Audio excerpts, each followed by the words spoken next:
Olá, estamos de volta com o Senado agora. O Senado marcou a data para sabatinar Rodrigo Janot, candidato a continuar no comando do Ministério Público nos próximos 2 anos.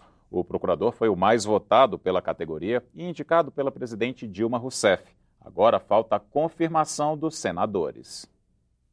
O relatório do senador Ricardo Ferraço sobre a indicação de Rodrigo Janot já foi publicado. A sabatina na Comissão de Constituição e Justiça está marcada para quarta-feira da próxima semana. O Procurador-Geral de Justiça esteve no Senado nesta segunda. Saiu sem falar com a imprensa depois de uma conversa rápida com o presidente Renan Calheiros. A visita do procurador foi uma visita institucional.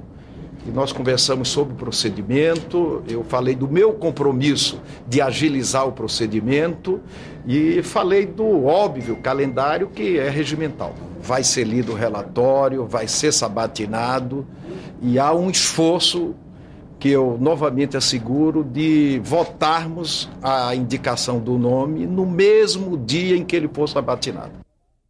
E o presidente do Senado confirmou que o plenário deve votar nesta terça a proposta do Executivo que revê as desonerações na folha de pagamento concedidas a mais de 50 setores produtivos. O projeto de lei tramita em regime de urgência e é o último item do pacote de ajuste fiscal do governo.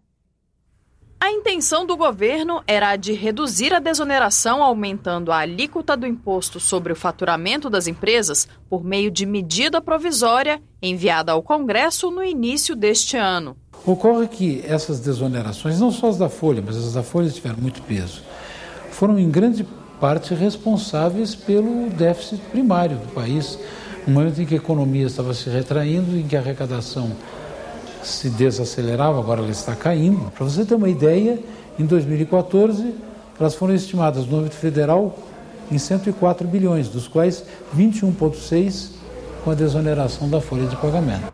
Em março, o presidente do Senado devolveu a MP ao Executivo. O Planalto, então, enviou ao Congresso o projeto de lei 57 de 2015, aprovado na Câmara no fim de junho. Os deputados alteraram o texto e minimizaram o impacto para alguns segmentos. Call centers, empresas jornalísticas, setores de alimentos, calçados e transportes, por exemplo, vão pagar menos impostos do que o previsto inicialmente na proposta. A meta era de que a arrecadação crescesse 12 bilhões e meio de reais por ano, mas com as mudanças feitas pela Câmara, a estimativa caiu para 10 bilhões. A oposição é contra, considera que o aumento de tributos prejudica a recuperação da economia e provoca crise e desemprego. Vai demitir gente, as empresas vão quebrar, vai aumentar o desemprego.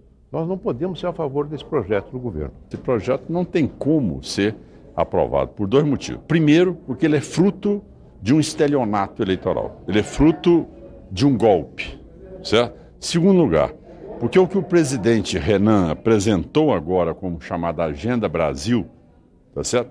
Foi que o Brasil, nesta hora, e o Congresso Nacional não podem criar insegurança jurídica para os empresários. E, cada vez mais, não pode aumentar a carga tributária. Nós vamos ter espaço para discutir uma solução melhor, até porque a preocupação de alguns senadores, e que é pertinente, é nós reonerando os setores, os vários setores produtivos, no momento que você tem redução de vagas no mercado de trabalho, isso seria ruim para a economia brasileira. Então, acho que essa discussão é uma discussão importante, essa discussão é pertinente. O líder do PT afirmou que se a proposta for modificada e voltar para a Câmara, o governo vai perder muito tempo sem os recursos de que tanto precisa. Bem, uma demora na possibilidade do governo contar com esses recursos, né? Eles devem representar algo em torno de 700 milhões de reais mês. Mas eu não acredito que a oposição tenha força suficiente para barrar a votação e a aprovação desse projeto. O relator da proposta da Presidência da República espera que ela seja votada já na primeira sessão deliberativa da semana. Ele adiantou os próximos assuntos a serem apreciados depois que a pauta for destrancada. Na sequência, nós vamos, a pauta destravada, nós vamos votar o PLS do senador Randolfo Rodrigues, né, que é a regularização dos valores que estão no exterior do ponto de vista de aprovação aqui no plenário. E depois disso nós temos ainda o projeto de resolução da questão do ICMS, né, da unificação de ICMS. Como você viu na reportagem, caso o projeto que reduz a desoneração seja votado, a pauta do plenário ficará destrancada para votar as matérias da Agenda Brasil, o conjunto de propostas para a recuperação da economia que vão ser priorizadas pelo Senado. Uma delas, como o senador Eunício Oliveira falou, trata da repatriação de divisas e permite a regularização de dinheiro de brasileiros no exterior, não declarado à Receita Federal. Difícil saber o valor exato. O Ministério da Fazenda estima que cerca de 100 bilhões de reais estejam depositados no exterior ilegalmente. Dinheiro que brasileiros levaram para fora sem declarar, burlando, portanto, as leis do país. O projeto que está em discussão no Senado quer estimular essas pessoas a regularizar os recursos e trazer o dinheiro de volta para o Brasil. De acordo com a proposta, quem quiser regularizar esses recursos terá de pagar um percentual de 35%, correspondente a multas e impostos sobre o total dos valores depositados lá fora. Uma parte desse dinheiro seria usada para compensar os estados pelas perdas com a eventual unificação do ICMS.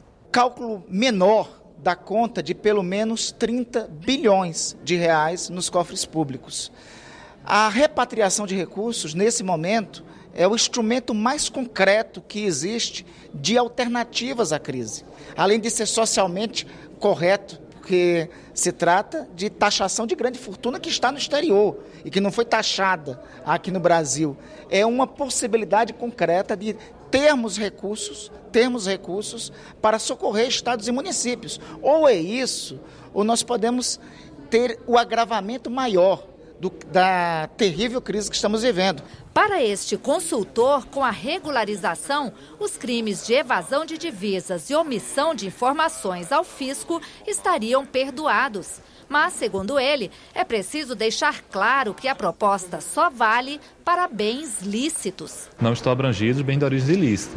É só dinheiro que foi objeto de sonegação no Brasil, por exemplo, e foi enviado para fora, ou dinheiro recebido lá fora que deveria ter sido declarado. Então, não existe amparo na legislação para bens de origem ilícita. Então, o contribuinte que for fazer a declaração vai declarar que ele tem origem ilícita e submeter ele à tributação, estaria isento de investigações de crimes relacionados com evasão, mas não crimes que ele eventualmente tenha cometido para oferir aquele recurso. A proposta provoca polêmica. Essa multa, ela não pode ser vinculada a uma finalidade específica, fundo de compensação, por exemplo. A Constituição proíbe isso. Segundo lugar, muitos governadores que precisam desse fundo para compensar eventuais perdas com a unificação das alíquotas, ou com a convergência das alíquotas, não tem certeza se o montante desses recursos esse montante vai realmente ser suficiente para bancar essas perdas. De modo que há muita incerteza em relação à eficácia desse projeto. O consenso é sempre muito difícil aqui nessa casa, mas o projeto tem maioria, né, para ser aprovado, porque ele é um tema importante de trazer dinheiro novo para o Brasil sem aumento da carga tributária. Pelo contrário, cobrança de carga tributária e não aumento de carga tributária. Você terá outras notícias a qualquer momento na nossa programação. Até a próxima!